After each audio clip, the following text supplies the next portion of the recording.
হযরত মুহাম্মদ সাল্লাল্লাহু আলাইহি ওয়াসাল্লামের জীবন অসংখ্য সুন্দর, দূরদর্শী এবং মানবিক গল্পে ভরপুর।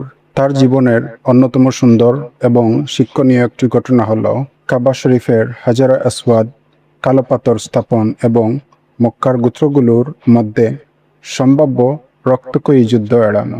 তখনও মুহাম্মদ সাল্লাল্লাহু আলাইহি ওয়াসাল্লাম নবুয়ত পাননি, কিন্তু মক্কায় তার সততা এবং ন্যায়পরায়ণতার জন্য তিনি আল আমিন বিশ্বস্ত উপাধিতে ভূষিত ছিলেন। ওনার বয়স তখন আনুমানিক ৩৫ বছর। ঐতিহাসিক প্রেক্ষাপট: একবার প্রবল বন্যায় কাবা শরীফের দেয়াল ক্ষতিগ্রস্ত হয়। মক্কার কুরাইশ বংশের সব গোত্র মিলে কাবাগর পুনর্নির্মাণের কাজ শুরু করেন। সবাই খুব উৎসাহের সাথে কাজ করছিল, কিন্তু বিপত্তি ঘটল যখন পবিত্র পাথর হাজরে আসওয়াদ অর্থাৎ কালো পাথর পুনরায় তার জায়গায় স্থাপন করার সময় এলো।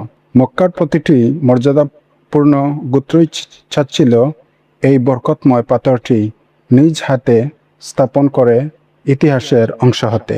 এ নিয়ে গোত্রগুলোর মধ্যে চরম বিরোধ দেখা দিল। পরিস্থিতি এমন পর্যায়ে পৌঁছায় যে তরবারি বের হয়ে আসে এবং একটি বড় ধরনের রক্তক্ষয়ী যুদ্ধ প্রায় নিশ্চিত হয়ে পড়ে। ৪-৫ দিন ধরে এই অচল অবস্থায় বজায় ছিল। অবশেষে কুরাইশদের মধ্যে সবচেয়ে বয়োবৃদ্ধ ব্যক্তি উমাইয়া বিন মুগিরা একটি প্রস্তাব দিলেন। তিনি বললেন, আগামীকাল সকালে যে ব্যক্তি প্রথম কাবা শরীফের বাবে বনু সায়বা নির্দিষ্ট একটি দরজা দিয়ে প্রবেশ করবেন, তিনি এই বিবাদের ফয়সালা করবেন। সবাই তার সিদ্ধান্ত মেনে নিল। সবাই এই প্রস্তাবে রাজি হলো। পরদিন সকালে সব গোত্রের নেতারা অধীর আগ্রহে অপেক্ষা করছিলেন যে কে প্রথম প্রবেশ করবেন। সবাইকে অবাক করে ও আনন্দিত করে প্রথম প্রবেশ করলেন হযরত মুহাম্মদ সাল্লাল্লাহু আলাইহি ওয়াসাল্লাম। তাকে দেখেই সমবেত সবাই চিৎকার করে বলে উঠল, হাজা আল আমিন রাদাইনাহু। এই তো আল আমিন, আমরাও ওর সিদ্ধান্তে সন্তুষ্ট হব।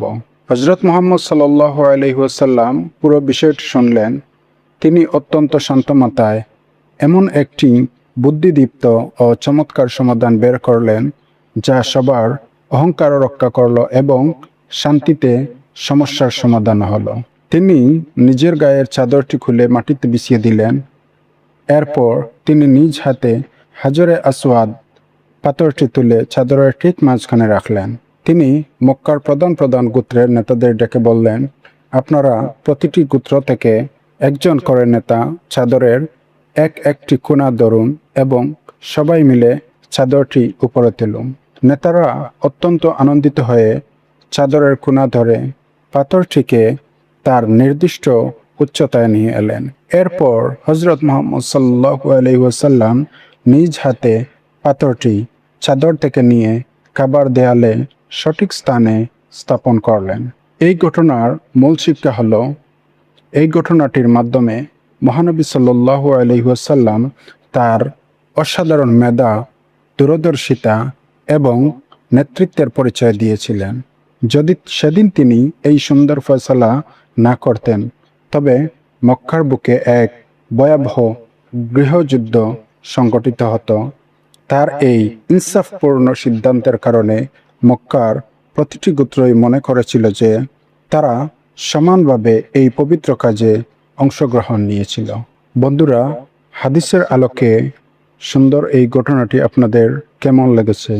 যদি ভালো লেগে থাকে তাহলে লাইক, কমেন্ট, শেয়ার করে পাশে থাকবেন।